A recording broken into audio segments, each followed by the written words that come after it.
Hello guys, welcome back to our channel.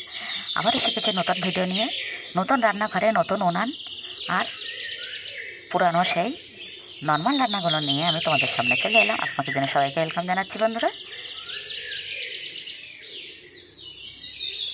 এখানে আমি double উনুন জ্বালিয়ে দিয়েছি, এক সাইডে দিয়েছি চাটু আর এক সাইডে দিয়েছি কড়াই বসে। কড়াইতে দিয়ে দিলাম তেল, তেলের মধ্যে পেঁয়াজ দিয়ে দিলাম,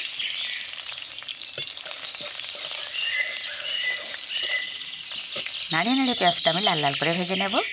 আর দিয়ে দিচ্ছি গুঁড়ো চিংড়ি।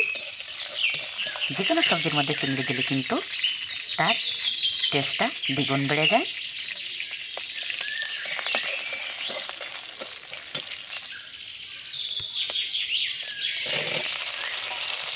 এখন দিয়ে দিচ্ছি আমি কেটে রাখা আলু।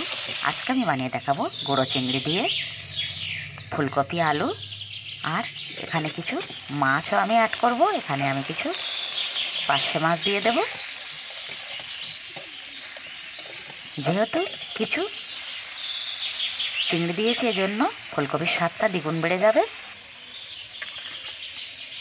এখন আমি লবণ ও হলুদ মাখিয়ে মাছগুলো লাল লাল করে ভেজে নেব। আগের দিনে দেখেছিলে বন্ধুরা পাঁচ ট্যাংরা, আর এই মাছগুলো সেখান থেকে কিছুটা ফ্রিজে রেখেছিলাম, সেগুলোই আজকে আমি ফুলকপি আলু টমেটো সব কিছু দিয়ে এই রান্নাটা আমি বানাবো।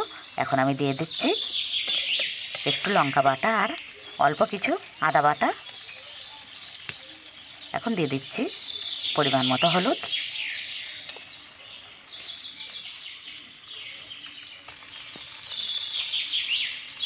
এক সাইডে আমি মাছটা লাল লাল করে ভেজে নেব, এক সাইডে আমি ফুলকপি আলুটা সুন্দর করে কষিয়ে নেব। দিয়ে দিচ্ছি একটু কাশ্মীরি লঙ্কা, টেস্টের জন্য তো কাঁচা লঙ্কা আমি ব্যবহার করি, তোমরা সবাই জানো।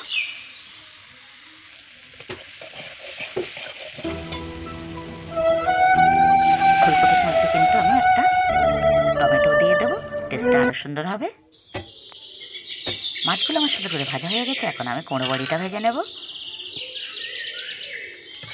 যতদিন শীত থাকছে ততদিন কিন্তু আমি কুমড়ো বড়ি সবজিতে ব্যবহার করব।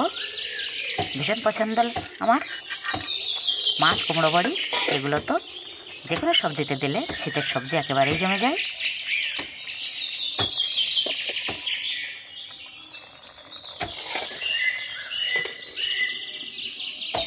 পরিমাণ মতো জল দিয়ে আমি ঝোলটা দিয়ে দিলাম। ঝোলের মধ্যে আমি কুমড়ো বড়ি ও মাছগুলো সাজিয়ে দিলাম, দিয়ে ঢাকনাটা দিয়ে দিলাম। এখন এক সাইডে আমি ভাত চাপিয়ে দিয়েছি, ঢাকনাটা খুলে দেখে নিচ্ছি। এখন আমি কিছু টমেটো এখানে অ্যাড করে দিচ্ছি। এভাবেই কিন্তু অল্প অল্প ঝোলঝোল অবস্থায় আমি নামিয়ে নেব।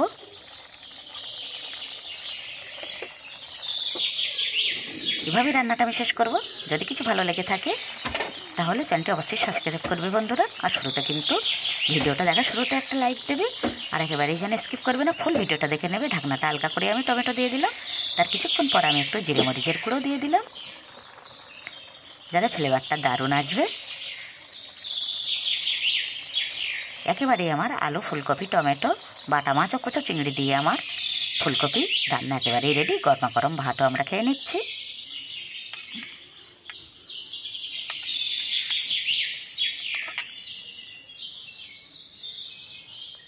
তাহলে সবাইকে অনেক ভালোবাসা জানিয়ে আজকে ভিডিওটা আমি শেষ করছি। আবার দেখা হচ্ছে নতুন কোনো ভিডিওর সাথে। আল্লাহ হাফেজ।